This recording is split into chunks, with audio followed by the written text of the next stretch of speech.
TV 999 న్యూస్కి స్వాగతం. రాష్ట్రంలో అన్ని రంగాల కార్మికుల సమస్యల్ని వెంటనే పరిష్కరించాలని తెలంగాణ రాష్ట్ర ముఖ్యమంత్రి శ్రీ రేవంత్ రెడ్డి గారిని ఐఎఫ్టీయూ కోరుతూ ఉందని ఐఎఫ్టీయూ నిజామాబాద్ జిల్లా ప్రధాన కార్యదర్శి దాస్ తెలియజేశారు.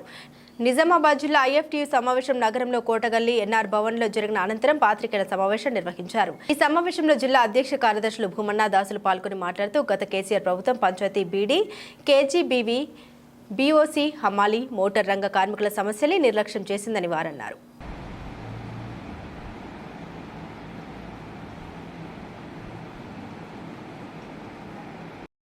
ఉద్యోగాలు ఇస్తానని చెప్పేసి హామీ ఇచ్చినటువంటి వాళ్ళు 10 ఏళ్ల కాలంలో ఇప్పటికీ ఒక్క ఉద్యోగం కూడా ఇవ్వలేదు.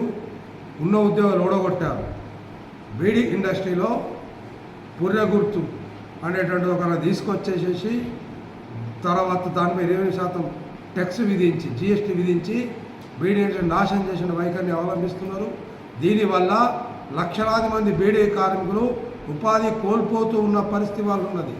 కాబట్టి ఈ మానవతా దృక్పథంతో వీళ్ళ ఉపాధి కాపాడే చర్యలు ఇప్పుడు అధికారంలోకి కొత్త ప్రభుత్వం చేపట్టాలని భారత కార్మిక సంఘాల సమాఖ్య జిల్లా కమిటీ డిమాండ్ చేస్తున్నది. అంతేకాదు మిగతా రంగాల్లో పనిచేస్తున్న వాళ్ళందరికీ ఉద్యోగ భద్రత కల్పించాలని, కనీస వేతనాలు అన్ని పరిశ్రమల్లో అమలు చేయాలని, కార్మిక సంఘాలను నాశనం చేసినట్టుగా కార్మిక నష్టం కలిగించేటట్టుగా తీసుకొచ్చిన 4 లేబర్ కోడ్లను కూడా రద్దు చేయాలని చెప్పేసి భారత కార్మిక సంఘాల సమాఖ్య జిల్లా కమిటీ డిమాండ్ చేస్తుంది.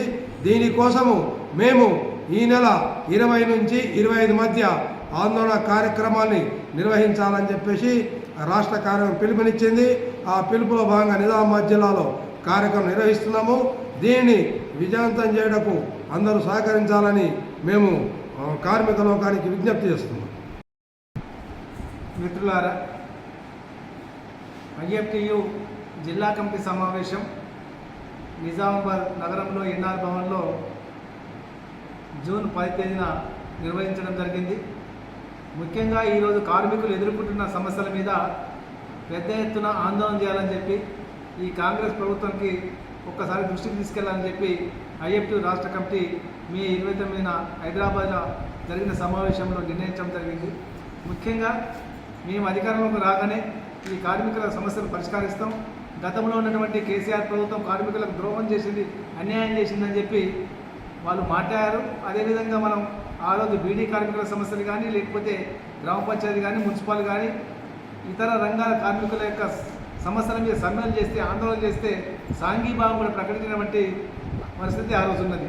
మరి గతంలో పంచాయతీ కార్మికులు పెద్ద ఎత్తున ఒక నెలకు పైగా రోజు సమ్మె చేస్తే ఆ సమ్మె శిబిరాలకు వచ్చి మేము అధికార రంగాన్ని మేము పర్మనెంట్ చేస్తామని చెప్పి ఇప్పుడున్నటువంటి ఎమ్మెల్యేలు, ప్రజెంట్గా గెలిచిన ఎమ్మెల్యేలు కూడా చాలామంది చెప్తున్నారు.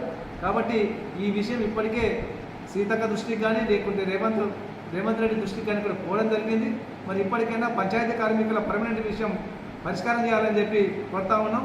అదేవిధంగా బీడీ కార్మికుల సమస్యలు పరిష్కరిస్తామని కూడా చెప్పారు.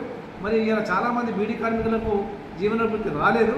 కాబట్టి ఎలాంటి ఆంక్షలు లేకుండా బీడీ కార్మికులందరికీ కూడా జీవనోపాధి ఇవ్వాలని చెప్పి, అట్లాగే బీఓసీ కార్మికులకు ఇది బోర్డుని, సంక్షేమ బోర్డుని ఏర్పాటు చేయాల్సిన అవసరం ఉన్నది. దాంట్లో చాలామంది కూడా అన్యాయం జరుగుతుంది. కాబట్టి వాళ్ళ సమస్య పరిష్కారం చేయాలి. ముఖ్యంగా కార్మిక వ్యతిరేక 4 లేబర్ కోడ్లు బీజేపీ తీసుకొచ్చి మొత్తం కార్మికుల ఉపాధికి దెబ్బ కొడుతున్నటువంటి స్థితి కాంగ్రెస్ పార్టీకి తెలుసు, ఆ రోజున రేవంత్ రెడ్డి తెలుసు. కాబట్టి ఈ అసెంబ్లీలో, తెలంగాణ అసెంబ్లీలో ఈ 4 లేబర్ కోడ్లను అమలు చేయము అని చెప్పి ఒక తీర్మానాన్ని చేయాలని చెప్పి ఐఎఫ్టీగా రాష్ట్ర కమిటీగా, జిల్లా కమిటీగా మనం ఈ ప్రభుత్వాన్ని కోరుతా ఉన్నాం. ఈ యొక్క కార్మిక రంగ సమస్యల్ని, వివిధ రకాల జీవోల్ని కూడా గెజిట్లో ఎక్కించాలని చెప్పి కూడా ఐఎఫ్టీ కోరుతా ఉంది. మొత్తం కార్మికుల సమస్యలు పరిష్కరించాలని చెప్పి ఈ జూన్ 20 నుంచి 25 వరకు జిల్లా కలెక్టరేట్ల వద్ద ధర్నాలు చేసి వినతి పత్రాలు ఇవ్వాలని చెప్పి రాష్ట్ర కమిటీ నిర్ణయం చేసింది. ఆ మేరకు జూన్ 24 తారీఖు నాడు నిజామాబాద్ కలెక్టరేట్ వద్ద ధర్నా నిర్వహిస్తున్నామని చెప్పి ఈ సందర్భంగా తెలియజేస్తూ ఉంటాం.